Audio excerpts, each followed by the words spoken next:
Hey, aren't you Mr. Loner? At the high school reunion, a former classmate, the president's son who used to tease me, called out to me. Even though I mentioned I was there for business, he just smirked and ignored me. He seemed excited about the prospect of working with my company, but questioned what was in it for him. I realized he had misunderstood my pitch. It was a complete miscommunication. He went on to say, "You're just that kind of guy. I'll be the president of a major company without lifting a finger, while you're stuck managing a shabby factory. It's pitiful." In his desperation, he poured me a beer. Since talking to him was pointless, I decided to leave quietly. There's no rush.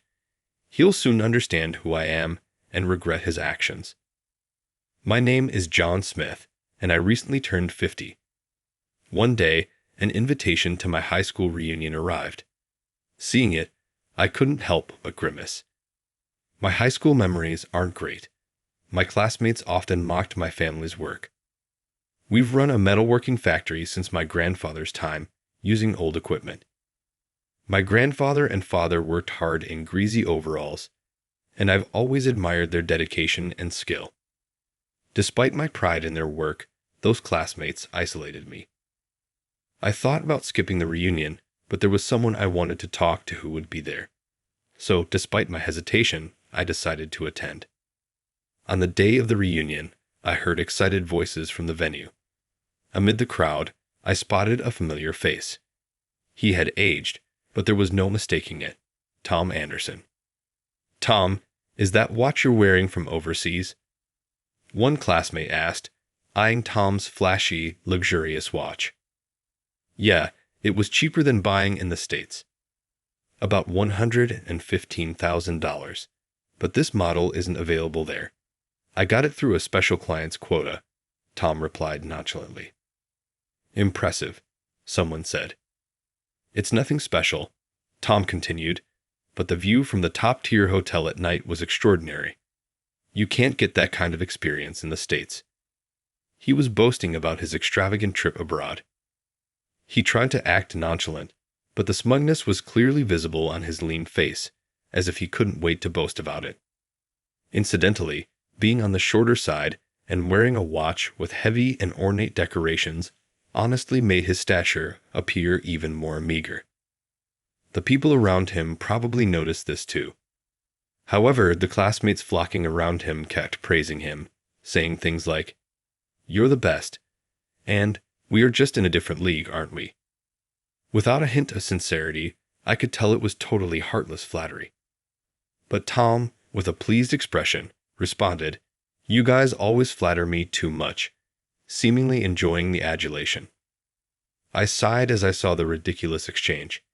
That's right, they were like this even back in high school. Tom was the son of the president of a large sporting goods company. He was always surrounded by followers and acted like a king. Indeed, he was the very person who mocked me and my family's factory back in high school. He would say things like, "Stay away from him or you'll get dirty," and I was constantly teased.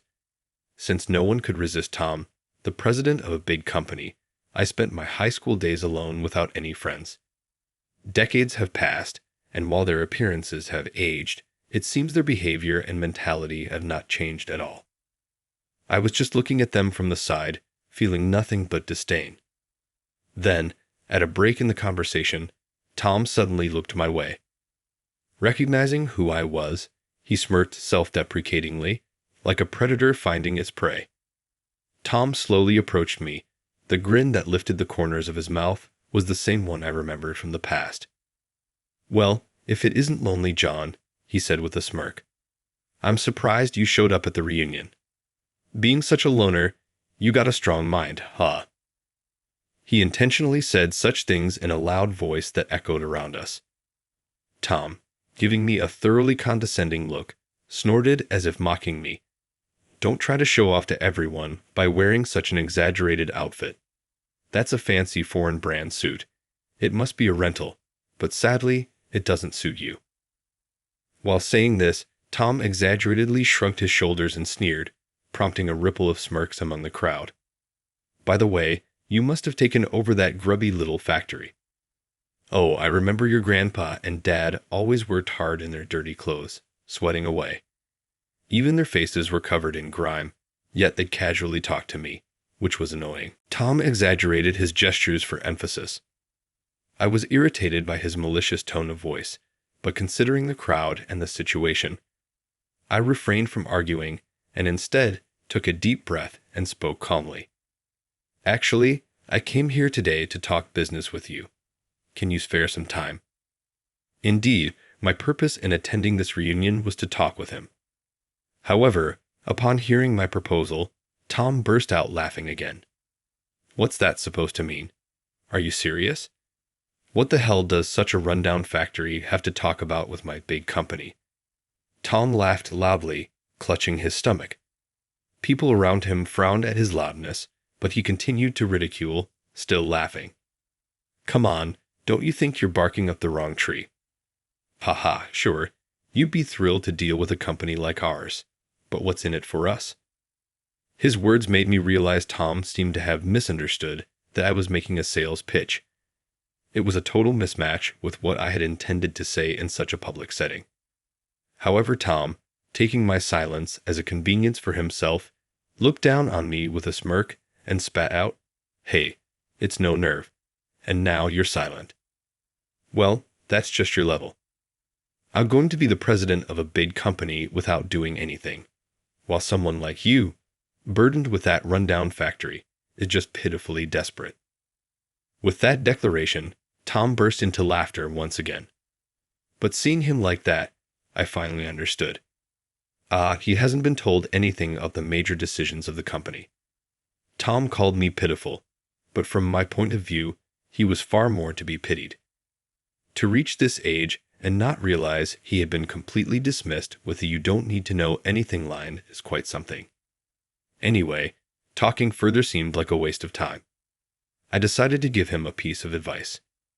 "Hey, Tom," I said. He seemed slightly taken aback by my sudden formal tone. He acts like a king, but he's probably just a coward at heart, trying desperately to hide it behind a mask of nonchalance. As a former classmate, I felt compelled to offer some words. In life, you can't get anything without effort. There are things that I didn't know, but that doesn't excuse if you keep turning a blind eye to difficult or unpleasant things. You'll eventually face painful consequences. Right after I finished speaking, he shouted, "Who do you think you're talking to?" Tom raised his voice in a growl. "Someone like you acting all high and mighty. Who do you think you are?" His face turned red with anger as he glared at me fiercely. It seemed my words were not just a welcome piece of advice, but they also hit a nerve. Really, it's always been your problem. Acting all superior, spouting your so-called truths, and lecturing people. I've always hated that about you. With that, he threw the contents of his beer mug at me. A splash echoed, and the room went silent. I saw my own bangs dripping water in my vision. It seemed I was down quite dramatically. The smell indicated it was beer. "Are you okay?" At the commotion, a hotel staff quickly came over with a towel. Distributing drinks in the ballroom, the staff tried to help. While I was wiping my face with a towel, Tom, still angry, was yelling at me. "Damn it. As if you're not rotting away in that crappy factory yourself.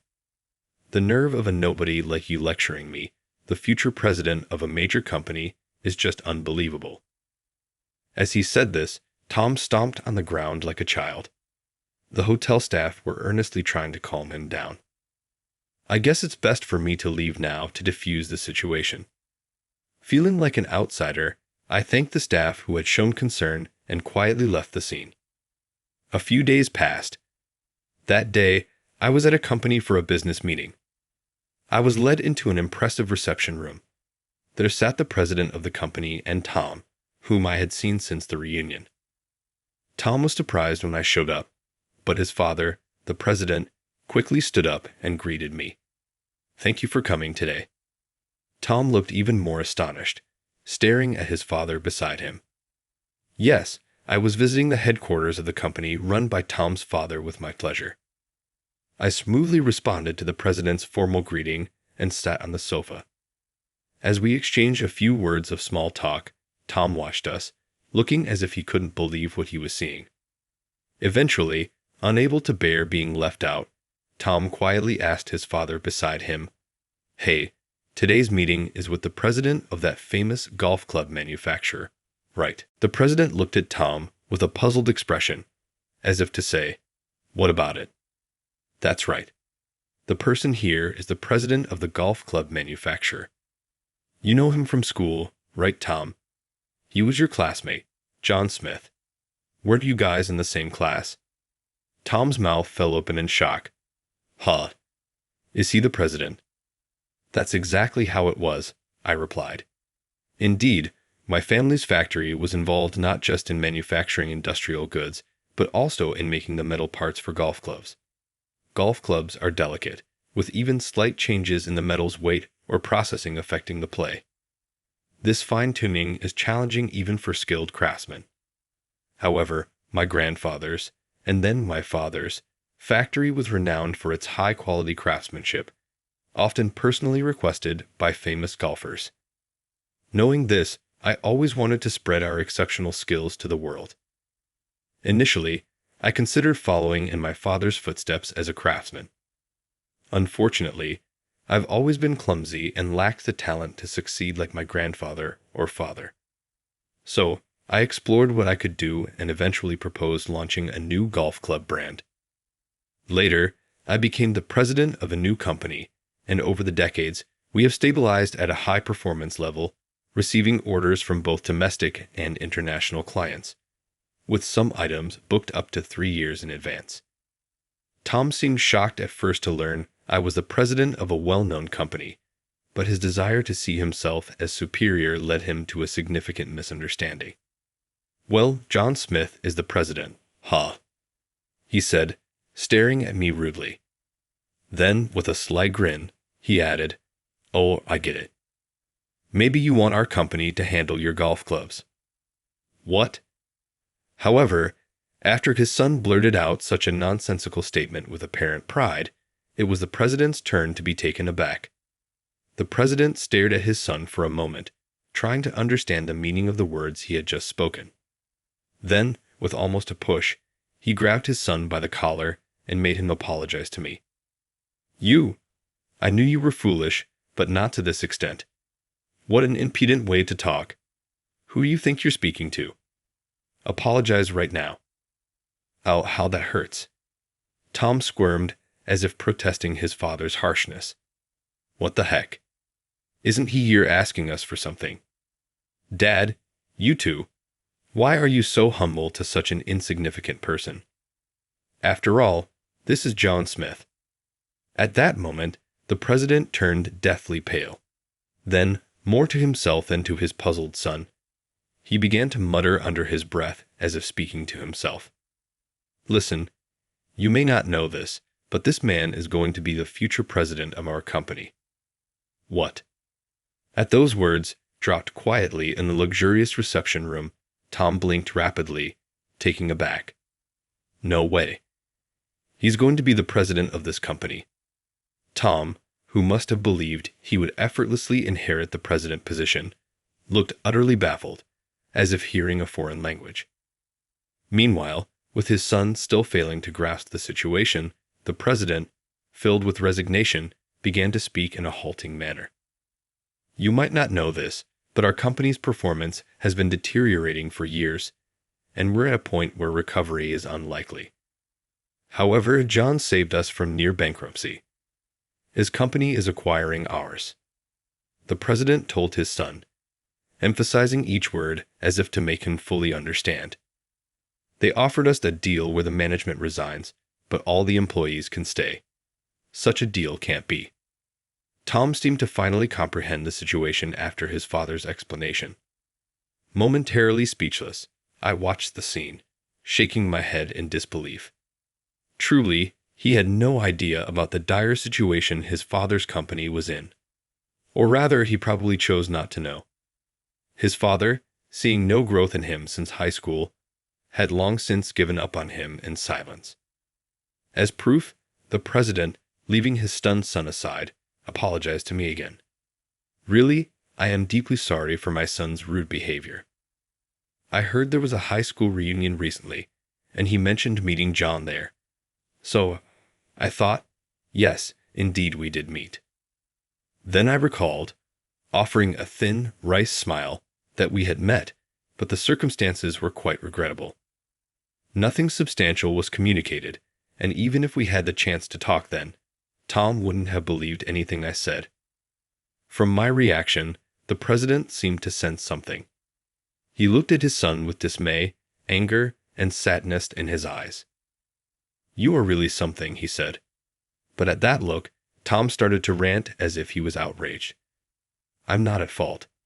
I didn't know. I knew nothing that the company was in such a state that he would become the president." The more he ranted, the more the atmosphere in the reception room became tense. For the president, witnessing his son's disgraceful behavior any further must have been agonizing. With that in mind, I slowly began to speak. "Robert, there's one more condition I'd like to set for acquiring your company." "Yes, please go ahead," he responded, nodding obediently while his son was still causing a scene beside him. I continued, deliberately ignoring him. It was okay to retain the employees, but I retract that slightly. I don't need employees who, without trying to know anything, just revel in their own status. "Yes," the president nodded quietly. I continued, adding more to what I had said. "Also, I cannot accept people who are old enough to not have the decency to pour beer over others' heads." At that moment, Tom, who had been making a fuss, suddenly fell silent. He turned pale, even more so than his father, and trembled in silence. The reception room became quiet. I concluded matter-of-factly, "Robert, please ensure such individuals are properly dealt with before I complete the acquisition. That should be your final duty and responsibility as the president of this company." "Understood," he said, just that, with a stern expression. Tom, watching his father's demeanor, remained silent. Now on to what happened next. Tom, who had complacently relied on his status as the president's son without making any effort or progress, was inevitably ousted from the company. Although he pleaded with his father for help, it seems the president could not protect him without violating the terms I had set for the acquisition. Afterward, Tom was evicted from his luxurious apartment and managed to get by as a part-time worker. I heard he was abandoned by his wife and divorced. On the other hand, I'm grappling daily with the challenges of managing the significantly expanded company and safeguarding its employees. Becoming a president means bearing greater responsibilities. I'm now faced with the importance of my position and how to leave behind the skills inherited from my grandfather for future generations. However, I view this as a new challenge. As long as one continues to search for paths with calmness and dedication, opportunities will always arise. Armed with a steadfast and earnest spirit passed down from my grandfather and father, I vow to continue dedicating myself to my work.